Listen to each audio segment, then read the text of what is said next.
अहिल्यानगर जिल्ह्यातील एका गावात महालक्ष्मी, तुळजाभवानी आणि रेणुका माता या तिन्ही देवी प्रकट झाल्या होत्या। ते गाव कोणते व यामागे काय आख्यायिका आहे, चला तर जाणून घेऊयात।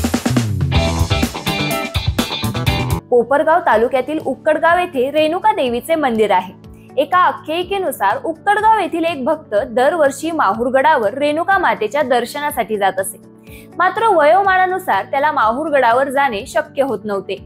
तेव्हा देवीने त्या भक्ताच्या स्वप्नात येऊन दृष्टांत दिला की तू माझ्याकडे येऊ नकोस, तर तुला दर्शन देण्यासाठी मीच तुझ्या घरी येईल। त्यानंतर देवी त्या भक्ताच्या घरी प्रकट झाली।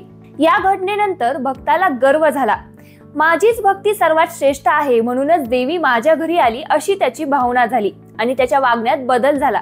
त्यामुळे देवी तेथून गुप्त झाली।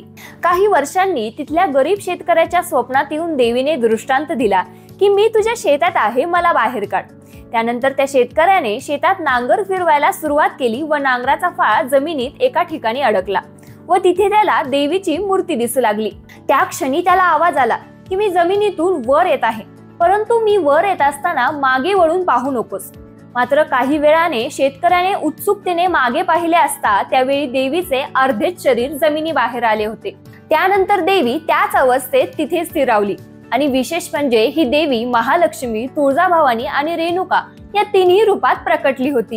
येथे चैत्र पौर्णिमेला 2 दिवस तर नवरात्रीला 9 दिवस यात्रा भरते।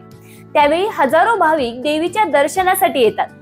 तुम्ही या मंदिराला भेट दिली आहे का? आम्हाला कमेंट करून नक्कीच सांगा आणि अशाच नगरच्या माहितीपूर्ण व्हिडिओसाठी आय लव्ह नगरच्या YouTube चॅनलला सबस्क्राइब करा।